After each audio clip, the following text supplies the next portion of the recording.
Thank you very much, and thank you also to the organizers. I'm really happy to be here to join in this very important debate and discussion about branding Africa.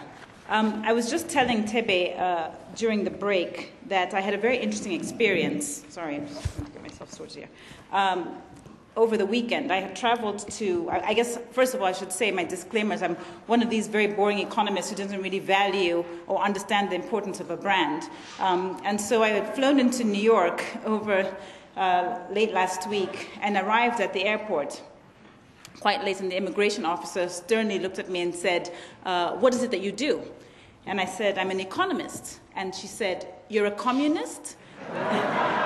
And I said immediately, no, I'm an economist. And then I just realized that after I said that, that actually maybe it was a better thing to say that I was a communist, because economists have a very bad reputation now in the world. Anyway, so I thought today I would just walk you through sort of 5 things that I think are quite important in the context of our discussion. I think I must say that one of the problems with being the later speaker and later panel, I think there's some things that you'll hear in my discussion and possibly even in our panel that have already been said, because I was listening to the first panel, so there'll obviously be some overlap, but hopefully during the Q&A and the discussion with the rest of the panel, we'll be able to get through some of the more detailed issues. But with respect to what I'd like to talk about today, there's sort of 5 things I'd like to address. First of all, to touch on very lightly what are the key elements of a brand, and then lead into what are the key elements of Africa's brand in particular. And then I would like to talk a little bit about whether or not this brand is actually fair. Is it a fair representation of Africa? And also, what are the costs or even benefits of the brand that Africa has? And finally, to the extent that the brand is actually not a good brand, what exactly could we do to start to think about changing Africa's brand? So I was doing some reading up on branding, and now, of course, I find it incredibly interesting. And someone told me that there are the three most important and most recognized brands around the world are McDonald's, Coca-Cola, and the crucifix, in that order. So I thought to myself, that's rather interesting. And I think people who are familiar with branding and who spend a lot of time on issues around brands will know that as far as I could read, that there are sort of 3 key things that are very important when you think about what the key elements of a brand are. First of all, it has to be strong. So, if a brand is not really clear or it's a kind of a weak brand, it's very easily forgettable, in which case it doesn't really do you much of a benefit. Second of all, the brand has to be credible. I mean, if it's not credible, then people will look at the brand and say, yeah, okay, right, I don't buy it, I don't believe it. And third of all, I believe that the brand has to be consistent. So you don't want a brand that today has, maybe is viewed as expensive and rare, and tomorrow the brand looks cheap and very common. So it has to kind of fall into one camp or another, and in that sense has to be consistent. So this led me into thinking about the second question. What exactly are the key elements of Africa's brand? In my book, Dead Aid, I actually had thought about a term called the 4 horsemen of Africa's apocalypse. And in that, I think the characterization of Africa, and indeed Africa's brand, to me, falls into 4 parts. First of all, I think if you travel anywhere in the world and you say the word Africa, I think what comes into people's minds is some combination of these 4.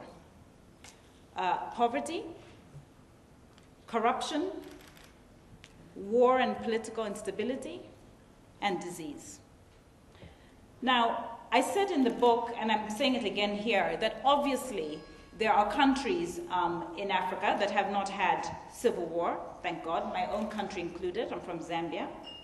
And there are other countries where you could argue that corruption is not so rampant, for example, maybe Botswana.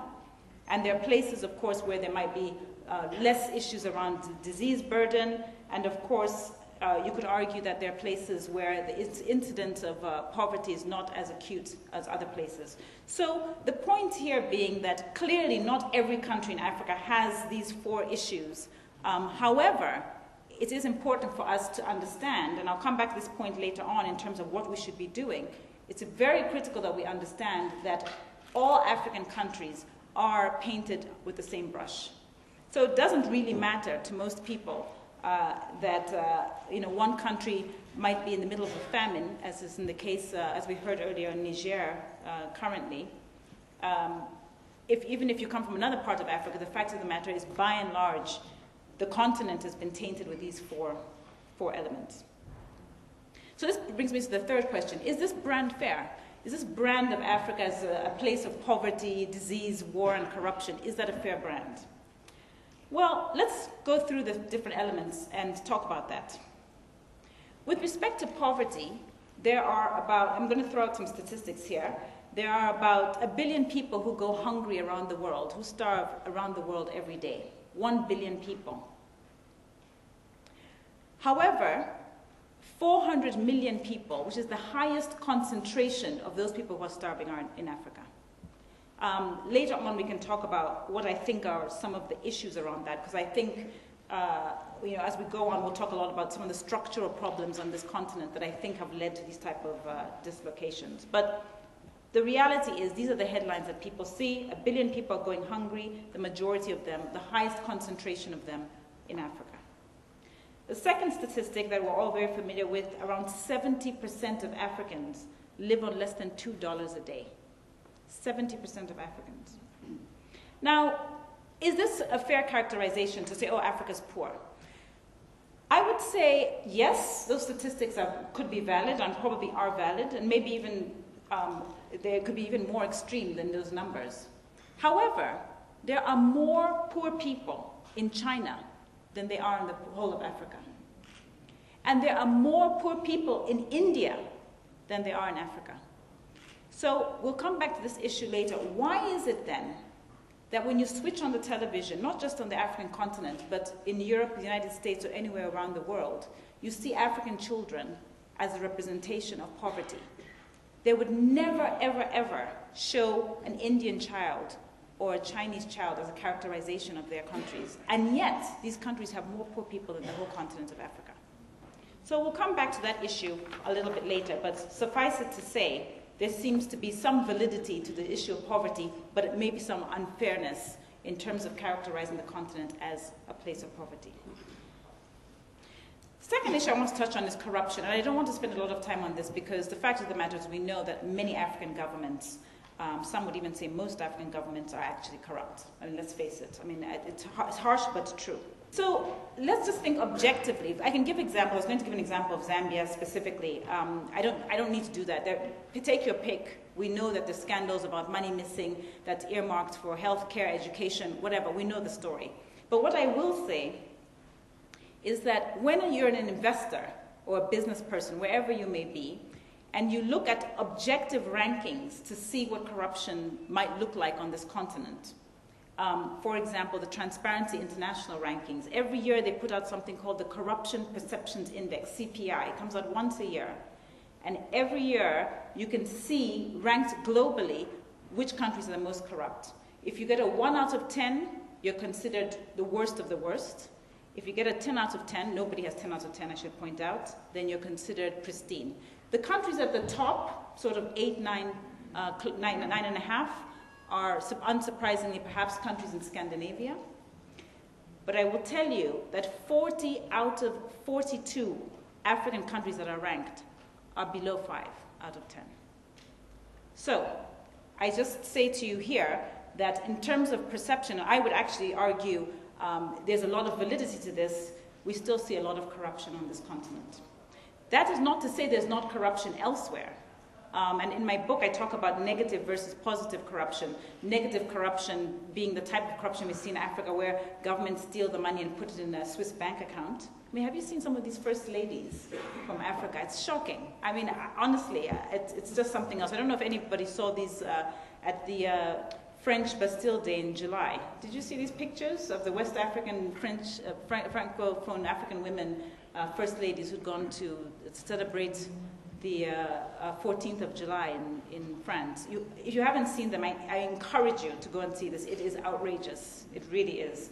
Anyway, that's by the by. The point just being that we have a situation where African governments are perceived as corrupt, which means that the African business environment is perceived as corrupt.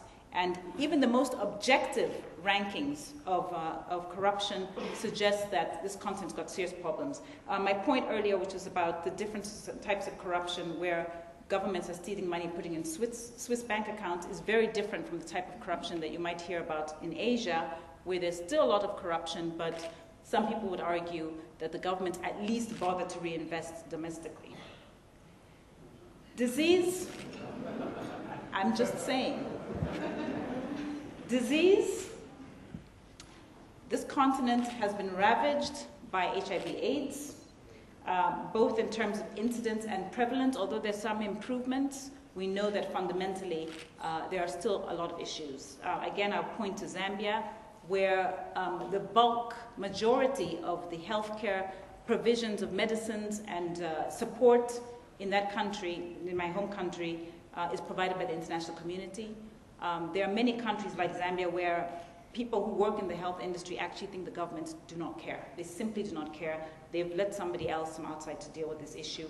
Is it a fair representation that this continent has serious problems around disease, not just HIV/AIDS, but things like malaria, treatable things like tuberculosis and cholera? Absolutely. So we've got a problem. And again, I will say, it's not to say that India doesn't have these problems, but clearly this is something that Africa has got.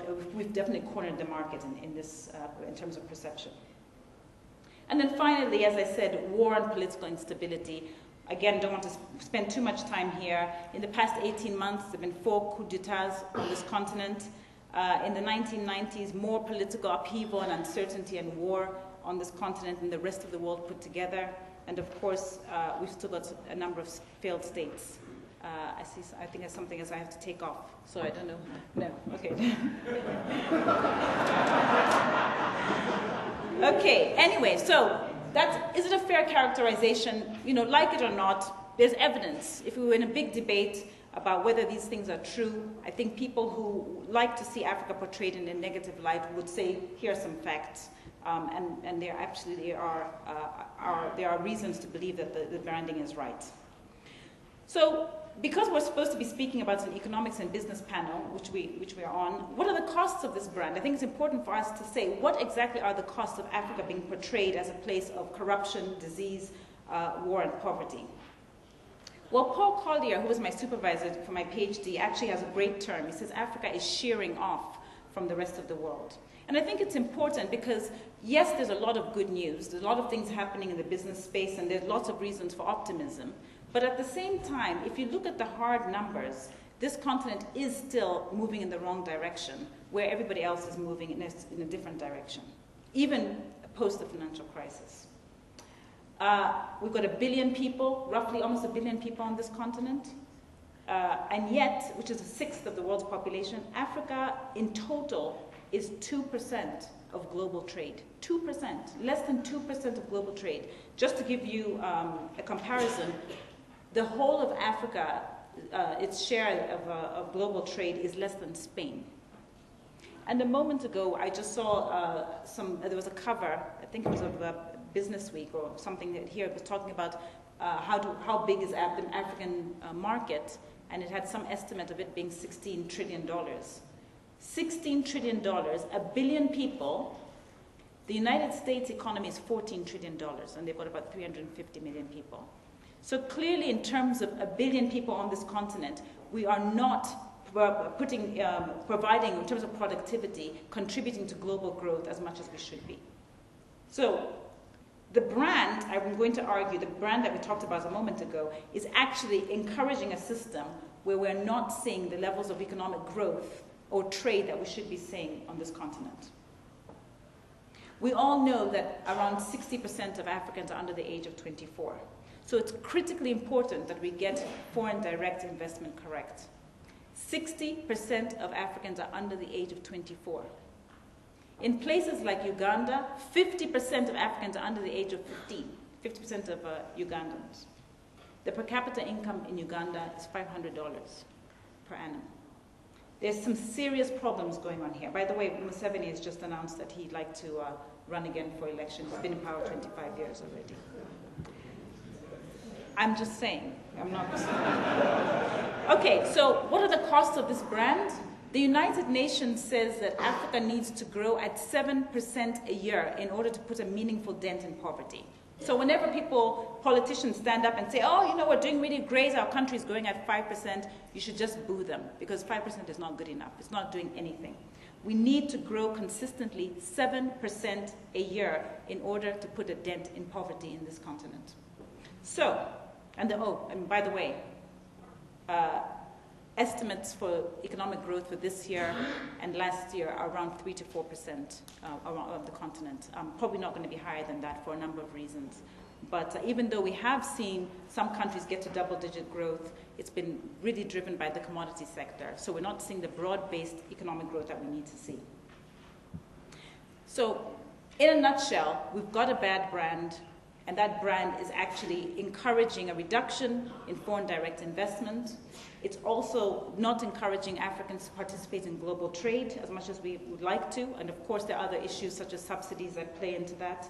But the fact of the matter is, we need 7% economic growth, but that can only be done if we can bring in foreign direct investment, and this continent is not doing that. Okay, now that I've told you all the bad news, I'm a great believer. First of all, I'm an Afro-optimist, I should tell you. And so I'm a great believer in talking about some of the things that we should be doing or what we can do to actually move things along into the right direction. First of all, if it hasn't been inferred from what I've said already, I think we cannot rely on the politicians to do anything. Forget them. In fact, many of them, I would say, not all, but many of the politicians on this continent actually benefit from the status quo. They actually, you know, and frankly, it's the best of both worlds for them. They get a lot of international assistance, not only in pure cash that's transferred to them, but also they're not required to do anything. Healthcare, education, infrastructure, national security, what we call public goods in economics, are actually provided by the international community. So, actually, for doing nothing, they don't reduce poverty, they don't create economic growth, and they don't have to provide these public goods. For doing that, they get money every year. It's the biggest scam running. They don't have to do anything, but they get rewarded and paid for it for decades. Many African presidents, as we know, they're into their 25th year as presidents. So I'm saying that we as individual Africans and people internationally around the world who actually care, who actually give a damn about this continent, are the ones who are going to have to stand up and do something. Do not waste your time waiting for the politicians. And it's quite a tragedy, because I do think, by and large, the era of the Kwame Nkrumahs and the Nelson Mandelas, where there was a sense of dignity. I mean, these presidents would never beg, but that era's gone. Our leaders, by and large, again, not all of them, but many of them are shameless at how they go around the world, perpetuating this idea of Africa being poor and pathetic. They're the ones who are going out. These are supposed to be our representatives on the international stage. Every time they open their mouths, it has something to do with begging. No plans, no strategy. And during the Q&A, I'll give you specific examples of some of the things that I've heard on my book travels. It will make you sick. Point number one, don't rely on politicians. Point number two, we have got to stand up and point fingers at the people who have no vested interest on this continent, who actually have become the face of this continent. And by that, unsurprisingly, I'm talking about the celebrities. They don't live here. They didn't grow up here. Some of them have probably not spent more than a week here. And yet, they're the ones who are going around the world as the authority, speaking about this continent. Now, I'm all into free speech, so as far as I'm concerned, anybody can speak of what they want to speak about. But they are the ones who are setting an agenda, and they are perpetuating a negative view of this continent, which is actually hurting business. If they went around and said, wow, Africa's got lots of mineral resources, it's got more untilled arable land than anywhere else on earth, they should be able to grow their own food and even export food. If they talked about the young, vibrant population of Africans who are interested in becoming part of the international global community, I would have time for them. But the problem is, the people who have a platform to talk about Africa, they only talk about corruption, disease, war, and poverty. And these are the people who go around at the United Nations, at the international community meetings, G7, G8, talking about Africa in this way. Where are the African leaders? As I said to you before, they're not there. Nowhere to be seen. So, the last thing I would say around what could be done is that there are some African leaders who actually care, believe it or not.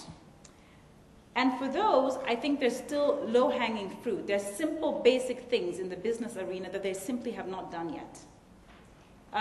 Two of those things are, one, get credit ratings.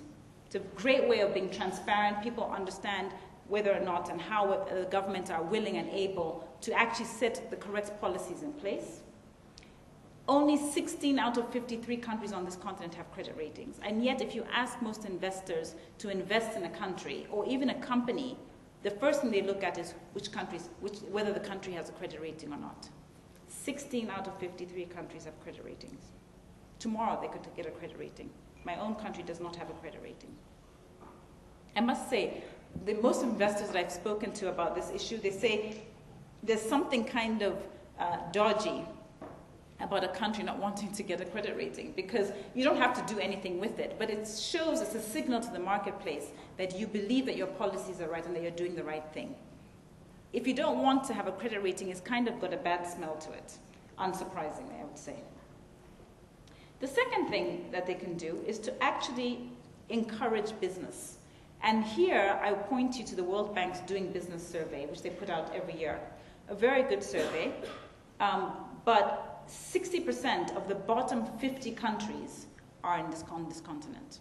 For those of you who aren't familiar with the World Bank's Doing Business survey, it basically ranks countries based on how easy it is to start a business, how easy it is to set up, to get a business license, to get employees to hire, and also to get credit and so on.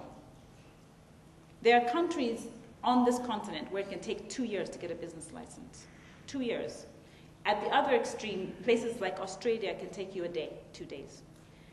One of my great prides is having been to Rwanda, where today it takes 30 minutes to get a business license, and you can do it online. You can do it from anywhere on earth. Now that's a feat, and unsurprisingly, in 2009, Rwanda was the most improved country on the World Bank's Doing Business survey in the world. It jumped 65 places, some 65 places. So it's possible. It's just a matter of willingness. Let me end off by saying two things. First of all, coming back to what I said earlier, no country is an island. So I do not believe that if we focus on brand Zambia, and I'm sure we'll have a discussion later on this nation building, nation branding, but I don't think that we're at a time where we can focus on branding one country and think that the rest of the countries or continent is irrelevant. The fact of the matter is we're all tainted with a bad brush, and until we all start to see improvements regionally, serious policies being put in place, and where they're not being put in place, for us as individuals to start being representatives of a continent and calling to task the media and government as much as possible, I believe that we're not going to be able to change anything. Aside from a strong unified voice about this continent and really not accepting the substandard and the mediocrity that's been allowed to persist on this continent, but also internationally allowing people to paint Africa in such a negative light, I want to leave you with the following statement, which was made by George W. Bush, and I never thought I'd be quoting him. But I have to tell you, he did say one thing which I thought was absolutely brilliant. It probably was written for him, but anyway, he did say it. He was actually talking about Black Americans, African Americans, but it absolutely applies to Africa as well. He says, we should all beware of the soft bigotry of low expectations. And I'm going to leave it there, and I look forward to your questions. Thank you very much.